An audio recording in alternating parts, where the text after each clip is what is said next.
2005. And we're fortunate to have with us to talk about the Cooperative Extension Program at Tennessee State University and related ideas, Dr. Thelma Sanders Hunter with the Family Life Program at Tennessee State University.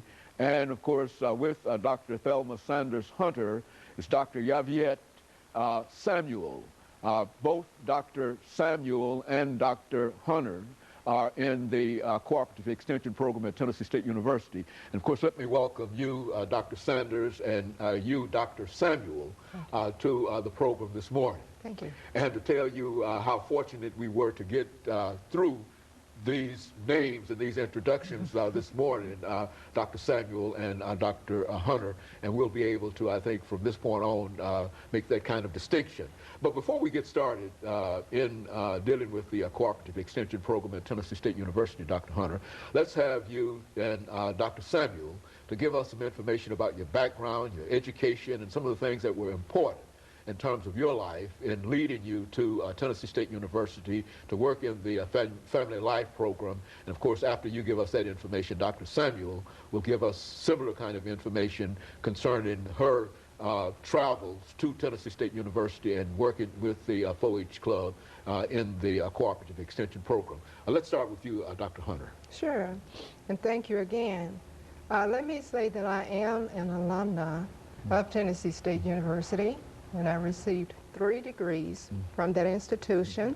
I received a bachelor's degree in English, the Master's of Science degree in Agricultural Science focusing on rural development, and the Doctorate of Education in Education Administration.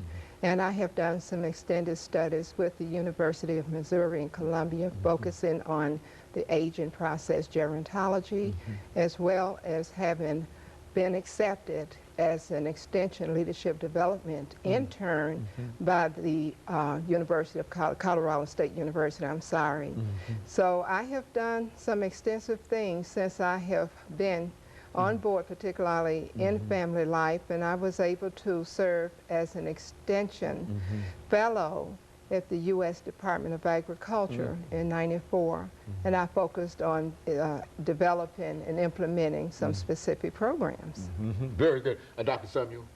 I am from Knoxville, Tennessee. Very similar to Dr. Hunter, all of my degrees are from the University of Tennessee in Knoxville. My background is child development and family relations, so the vast majority of my work has been in that field of study, and I've been here for about a year. And I'm certainly glad to be at Tennessee State.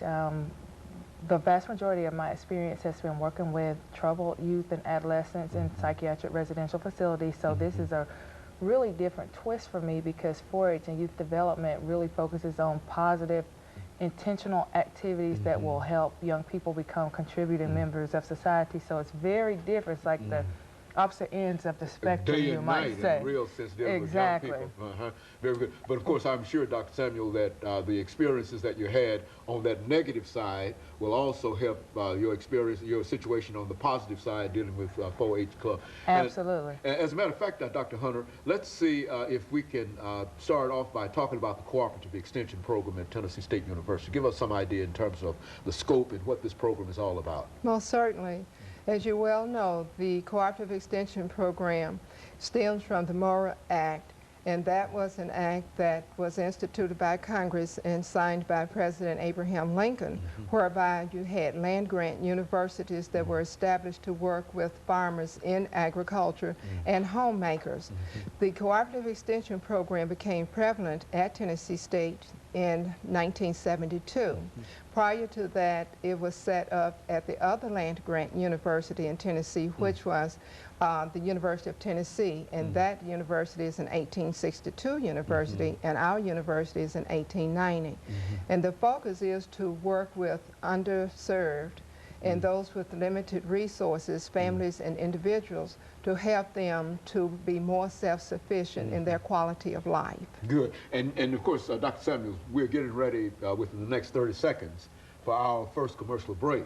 Now, when we come back, we want to give you an opportunity to say something about the land grant situation at the institution that you finished. That is, she's talking about a historical black institution land grant, and you're going to talk about a historical white institution land grant. When we come back after this first commercial break, we want you to start that off, and then we'll allow Dr. Sanders to talk about her area of family life. And I think that way that'll give us an opportunity to see both these institutions, University of Tennessee at Knoxville as well as Tennessee State University, and their cooperative experiences. And of course, we'll be back with our audience following this very, very short commercial break.